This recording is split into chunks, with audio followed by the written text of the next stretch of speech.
Hello everyone, Skydream here once again, and Ava's here once again. Again. Woo! Yes, Okay, again. again.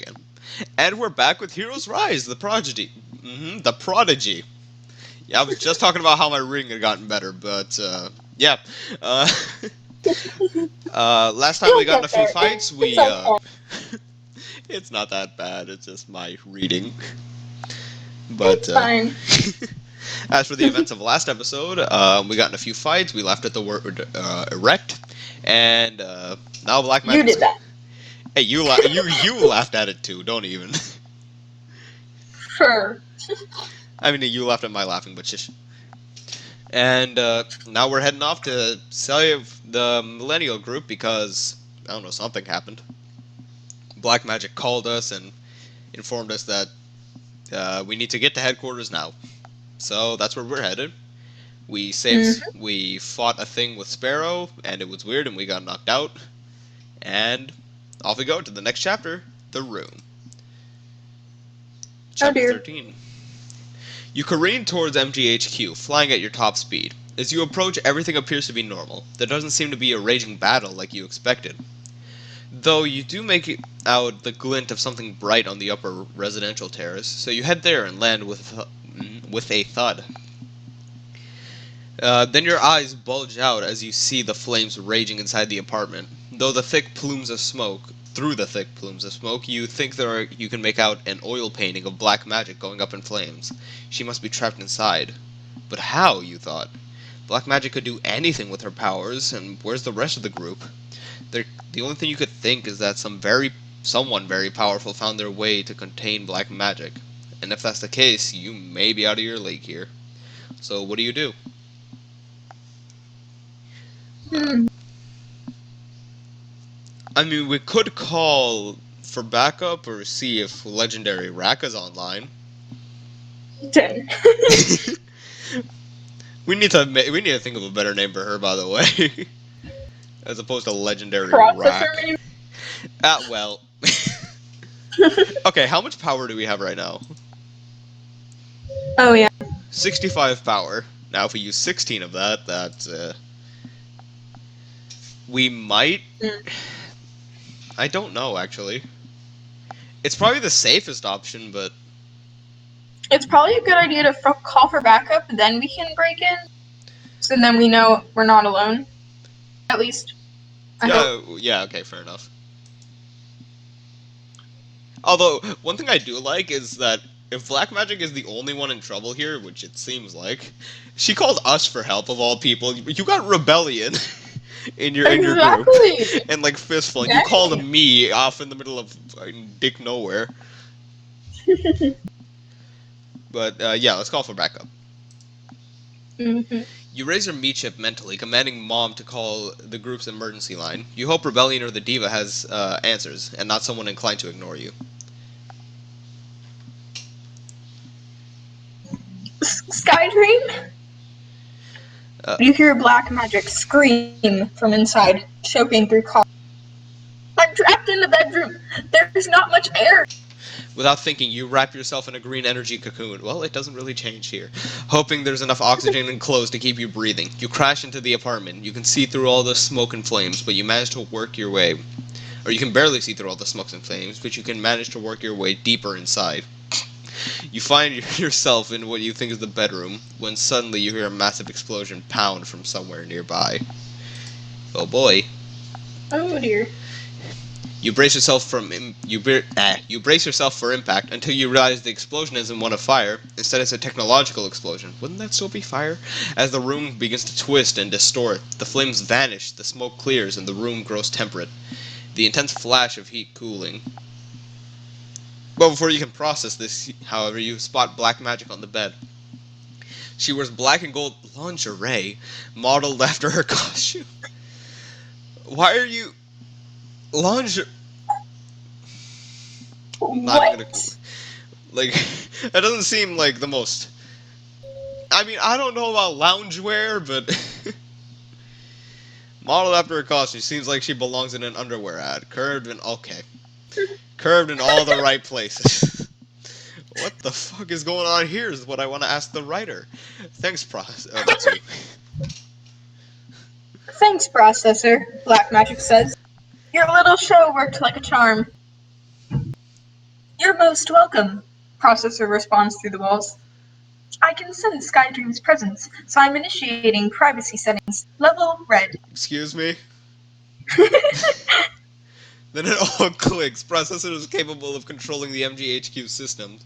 She must have put on a holographic show and altered the room's temperature, making it appear as if fire was raging inside Black Magic's apartment to lure you in. You were distracted from this thought. However, your eyes settle on the bead of sweat accumulating on Black Magic's chest. My eyes are up here, Black Magic says, standing up. Are you absolutely out of your mind, is what I want to ask the writer. I know exactly where your eyes are. Okay, a dick joke, I appreciate that. Why did you do all this? Hey look, the normal person answer! Oh boy, oh god. I hope I'm allowed to, put this on YouTube. Oh dear. Oh dear. We might have to cut this out, We might. We'll find out. Okay. I wanted to thank you for saving my life, Black Magic continues, drawing her finger across your arm. What do you think about that?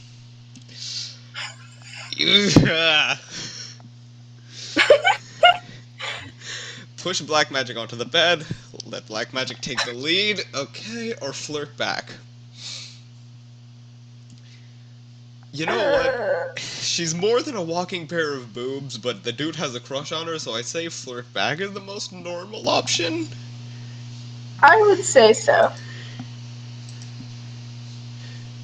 Thank me... how? You ask. Yeah, you ask. I kind of missed that looking at the next line. It's fine. I'm sure we can think of some way, Black Magic whispers in your ear. Then Black Magic kisses you. I'm sure she does. Hey. Oh dang. And it feels more perfect than you could possibly imagine. By the way, Black Magic starts, her lips impossibly close to yours. I can make the room look like anything you want, with a simple illusion charm. So, where do you want to be? The beach, under the Eiffel Tower, turn the fire back on. Yes. The most ideal location for something like this is a burning building. Oh my gosh. The real thing is perfect, or choose my ideal location, so we pick one.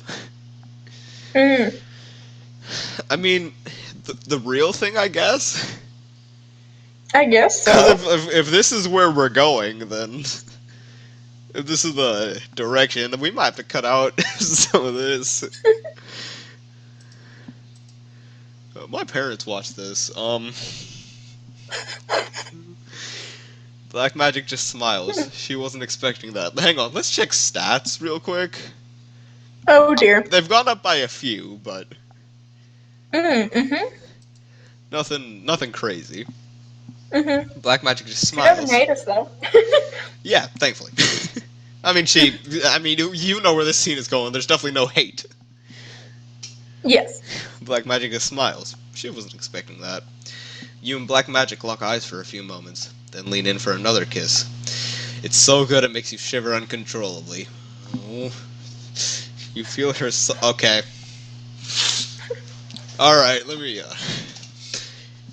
You feel her soft skin press against yours and hear her begin to breathe heavier. Oh my... I don't even know if I can read the rest of that. This is getting a little too much. Yeah, we can just go to later. Okay, for those of you watching, you understand the implications of what's going on. Even if you're putting this on in the background, you can kind of tell. So we're just gonna skip past this, so we don't have to read any of it.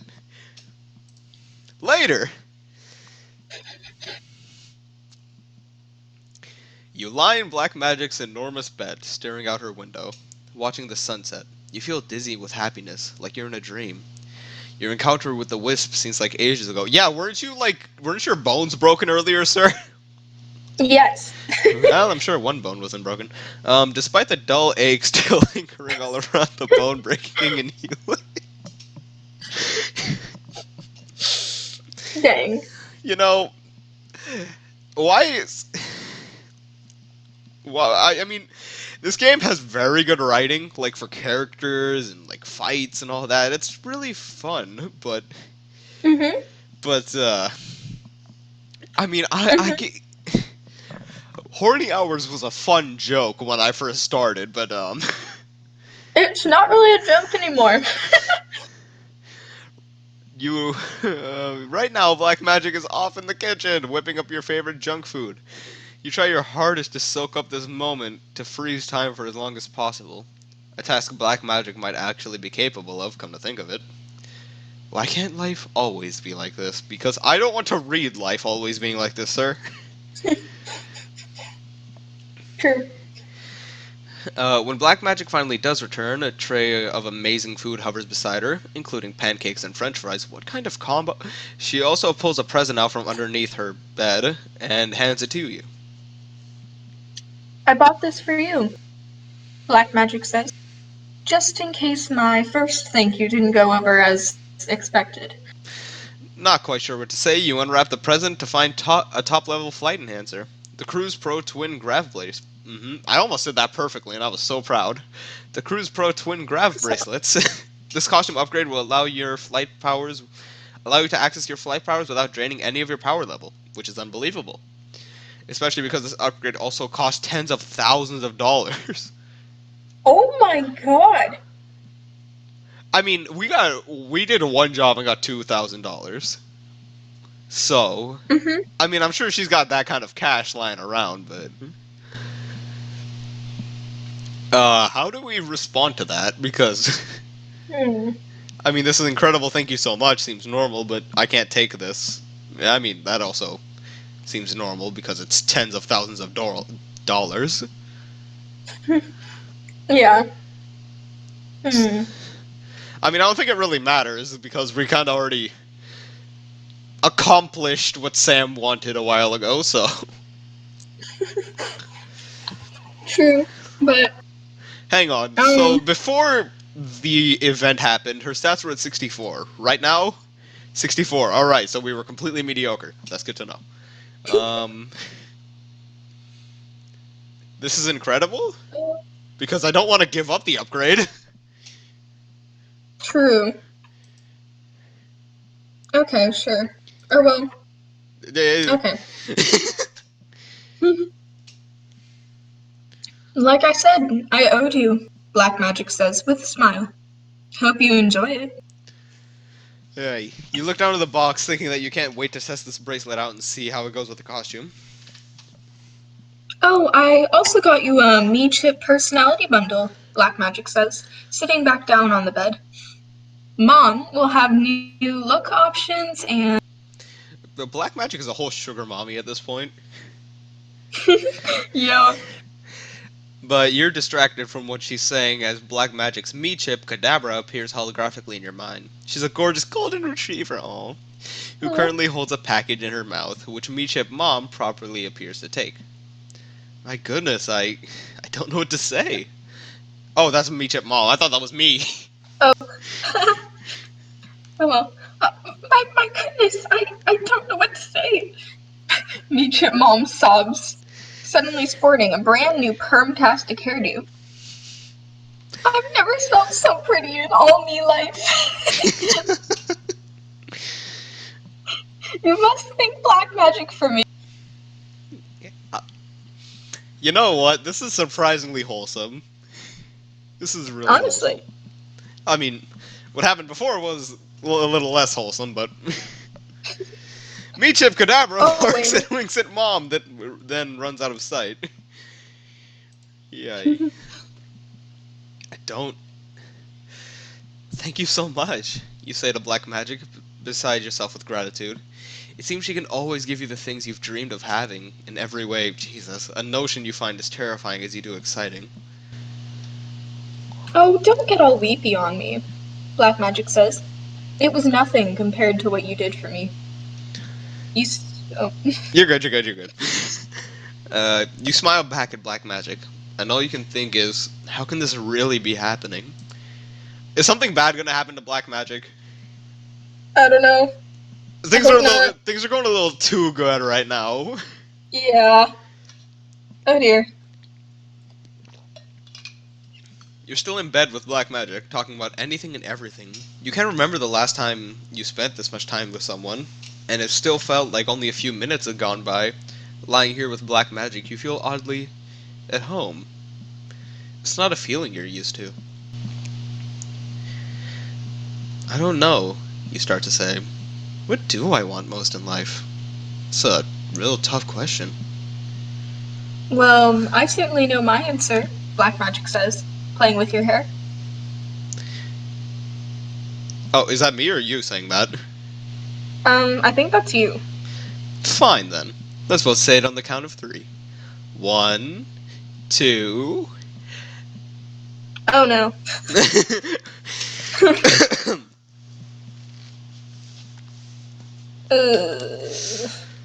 uh. Now, see, this wouldn't be as bad if we weren't saying our thing at the same time as her thing. Well, now I have to think of what both of them would want. Okay, so Sam so far has been like a complete goody two shoes. You know what I mean? Yeah. But after like how much fun I guess you can say he was having, maybe he'd want to settle down at the end of all this, but I don't know because I've not really had enough time to read his thoughts, and Black Magic has been black magicking us. Yeah. I'd say we can probably rule out seeing my parents. We can rule out to be a legend, to see my parents, and money probably, and to be famous. So that just leaves us with 3, so we can't even flip a coin on this one, and I feel like this is a really important decision. Okay, let's look at stats right now. Okay, 64. That's gonna change after this, I'm sure. Yeah. So to fall in love, to start a family, to help others. So...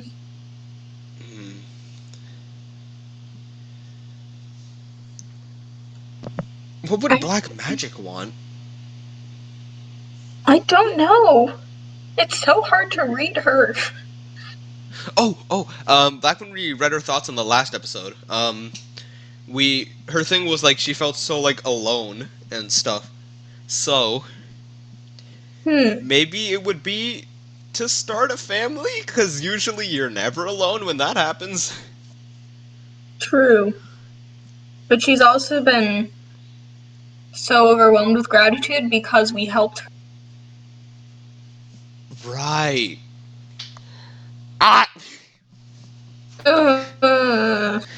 Okay, you want me to set up a random number generator? Sure, I can get one. Okay, so we're gonna choose between to fall in love, to start a family, or to help others. Yeah. Okay. Okay. So hang on, I'm gonna turn up my phone's ringer so everybody can hear this, so they can know like we're not faking it or whatever. Okay. Exciting. Pick a number between 1 and 3. Nobody heard it, but it was the number 3. Dang. Okay. Okay, so what was number 3? To help others? Yeah. Is that what we're going with? I guess so. Because like I'm nervous and I don't want to mess things up with Black Magic because like I like her as a character. Yeah. Because we've been with her for like several chapters. True. I don't want to ruin everything. I know. Okay. I swear this is a useless decision. I'm gonna be salty. Okay, so is it gonna be to help others? Is that our final decision? I guess so. It was number 3.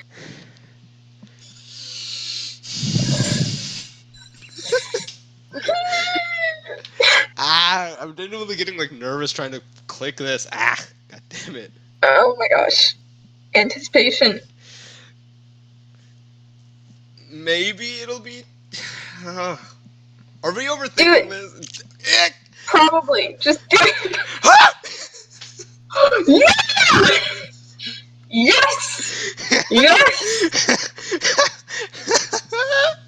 We are geniuses! Yes, we are. Let's see that relationship. It stayed the Dang. same, but.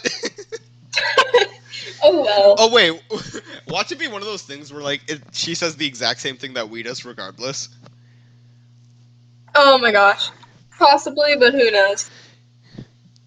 Well, I hope that we end up having like a happy ending and like it's me and Black Magic off in the future with a family. Yeah. Because that would be a happy Um, ending. But knowing this game and that there's 2 games after this one, I highly doubt that's the case. Um. Yeah. Anyways, Okay. Helping others, Black Magic says at the same time. you start to laugh. Of course, you would both say the same thing.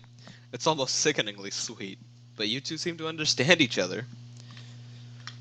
This has been nice, Black Magic starts. Ever since I became a celebrity, it's been really hard to find people to trust. Everyone seems to want something from me instead of just wanting me. You just smile at Black Magic, afraid you might say the wrong thing. Oh, that's me. Oh, that's you. By the way, I've been wanting to ask you this. You say rolling onto your side. Hopefully I'm not prying, but...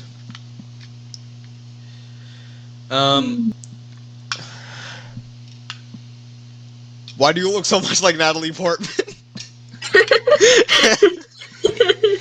Oh my gosh. Okay, I'm interested in the Madame Vice stuff, but I feel like that's prying a little too much because she also slept with Madame Vice. Yeah. With her and Diva, that's probably like the most normal choice. True.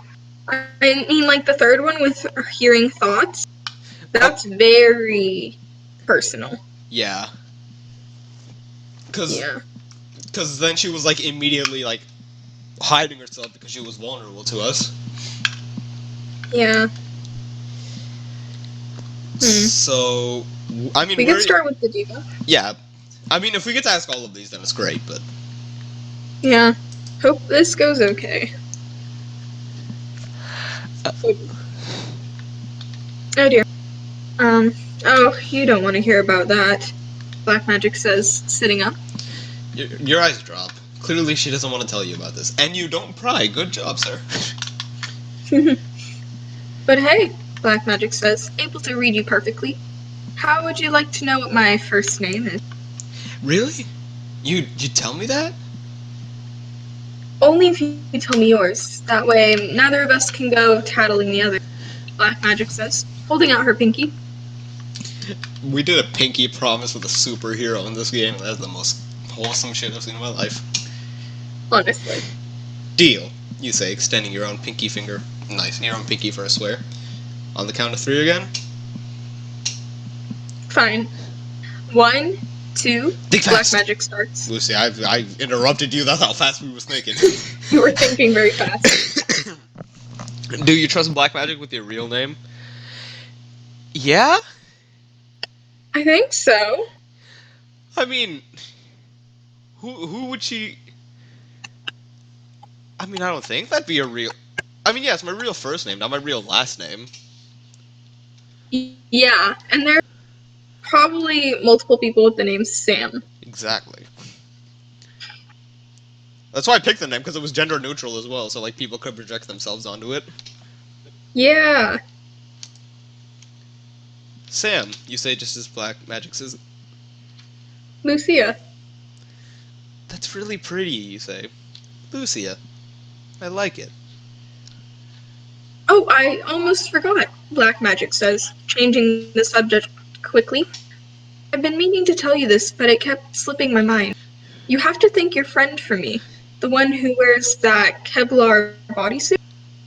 Prodigal, what are you... No. Uh-oh. Prodigal's the only person who wears a Kevlar bodysuit.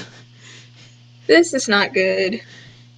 Because we just had a run-in with one of her boys. And we killed that person. Yeah. Okay. What? You ask, freezing? She wouldn't tell me her name, but she's the one who approached me and told me to come looking for you on the static case. Obviously, that worked out very well. You stood up, beginning to pace. Why didn't you tell me that sooner? I told you, it slipped my mind. Black Magic says defensive. Why? Who is she? Some nut named Prodigal. She's the one who destroyed the gravitas, and I thought she might have a thing for me. This definitely confirms it. Wait, what? Black Magic says. She seemed like she was a friend of yours, like she knew you really well. I didn't even think to question her. I need a second. You say, walking over to the bathroom before Black Magic can say anything else. This is impossible. Why did Prodigal send Black Magic to looking for you to help with the static case? Especially after destroying the gravitas. Oh, I think... Now, last episode we already bet that it was Sonya. Now I'm definitely feeling like it's Sonya. Now, hear me out. True. Because... Because there's no reason that Black Magic would come to us just because we're a rookie idiot, so obviously we're not really worth coming to for Black Magic before then. Or before now, I should say. So, with that, Sonya can get a really good case off of, what happened with us, and I don't think we met... We only saw Sonya for a bit before the first encounter with Prodigal, and that was definitely... Like, she would have had time to go and get changed into a Kevlar bodysuit and get, almost shot by the mob. So. Dang. This is not very good. Because I'm thinking, who else could it be? Plus, there was an S that was imprinted on Madame Vice. Interesting. Yeah. Yikes. Okay. But, I mean, I don't want it to be that predictable. But also, it's cool. But wait, no! Because I didn't do in my playthrough, I did not do the interview with Sonya. So how would she know my name is Skydream before I became, known as a nut? Dang. So that only gives really me, two options as to who it can be, and one of them is Jenny, and the other one is Grandma. Oh no.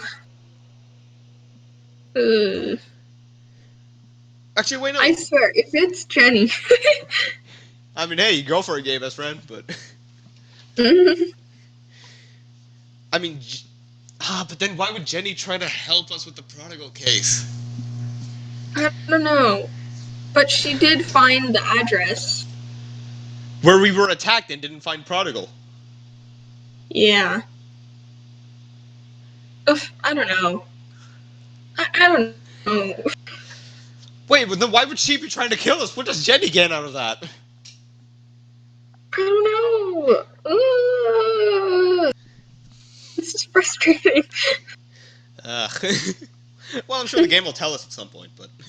Yeah. Maybe she isn't after you, maybe she's just using you to take down the splice circle. If not, what is she playing at, pulling all those strings? You throw water on your face and force yourself to snap out of it. You're not going to let Prodigal ruin this night for you. I thought it was sunset. No, you can sort this all out later with Jenny. Right now, you're going to enjoy your time with Black Magic. You reach for a towel blindly, water still dripping from your face. Your hand gropes against the wall, and to your surprise, you felt something click under your fingers. With a soft whoosh, a door appears at the center of the wall, swinging slightly ajar. What the... You say, water dripping all over the floor as you stare at the opening wall. What could be inside? Black Magic certainly wanted to keep it hidden. What do you think it could be? It's probably nothing... an extra large closet or something. Maybe it's some kind of advanced level safe. If Black Magic keeps this hidden, it must be something important. Well, I don't think it's nothing. Yeah, obviously. But... Yeah. I don't want to walk away from it. Can we just, go to Black Magic and be like, hey, what's this? And then she's like, hey, don't look at that. And then we just don't go into it. Yeah. Because I'm afraid he'll just walk in and it'll be like something super important to black magic and then she'll get mad at us. Yeah. Uh, Maybe it's some kind of advanced save, because that's not like walking away. yeah. But it's not exactly walking inside. True. Because if it's the third one, I'm afraid he'll go inside. Ah. Wait, no, no, because then the game would say, like, I have to check out what's inside here. This is just like Sam's thoughts. Oh, Yeah, because it's asking what do you true, think it can but be. true. But I don't know. Thoughts might turn into actions. I can't tell. Any of the last two, really. You know what? I'm going with me gut on this one. Okay. Unable to tame your Damn it! I knew it. Ugh. This is not good.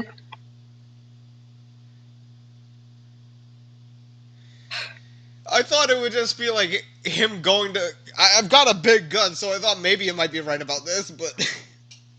Dang it. Unable to tame your curiosity, you peer inside and find a small closet leading to a teleportation door. Through the milky fluid portal, you can make out another room. Why are you looking? You walk forward to see, and if you can get a better look, but as you do, you feel a sucking feeling pulling you through and spits you out on the other side. What's taking you so... No! You hear Black Magic scream, and suddenly she sucks into the room next to you. But it's too late. You've already taken in the scene. Does she hate us? Uh-oh. 69. She doesn't hate us. Yeah, and with that number, I doubt many people are. You stand comfortably in a comfortably decorated bedroom with no windows or doors, save for the teleportation portal you came through. There are 4 large beds against 2 opposite walls. 2 beds to your right are occupied by twin girls with special needs. They both have long blonde hair and wear pink dresses, wet stains of drool pooled on their collars. Weird. You slowly turn to the opposite wall and find the 3rd bed occupied by a comatose middle-aged man, and an elderly woman sleeps in the last bed, snoring softly. Your eyes stay fixed, however, on the large vat in the center of the room, which glows gold with shining liquid. The vat is attached to each of the bedridden occupants by some kind of organic umbilical cord. You try to speak, but are interrupted by the pink girls, who moan and clap their hands at you on arrival. Oh no. Black Magic chokes at your side, her eyes wide. What? What is this? You whisper, a sick feeling creeping into your stomach. No one knows. Not even process. Black Magic mutters to herself.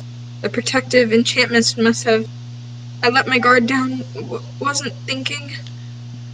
No one knows what. You ask Lucia, what is this? Very good question. Black Magic takes a deep breath and walks over to the nearest bed, parting the girl's hair and causing her to coo. They're given the best care here. I visit them every day, Black Magic says, looking at the girl instead of you. They're as happy here as they would be anywhere else. Who are these people? Why are you keeping them here? You ask, still bewildered. They're all supposed to be dead.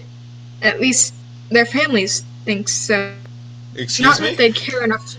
Oh, God. Not that they'd care enough to think otherwise. These people were unwanted. Left for dead. I'm always careful when I choose. Black Magic, you're not making any sense. Answer me now! Or, Lucia, you can tell me anything. I mean... I think the last Lucia's more personal, yeah. Because, I mean... Because that's like the most, like... Because it just doesn't seem like a bad thing. I mean, I don't know what it is, but it doesn't seem inherently bad. Yeah. A bit frightening, but not awful.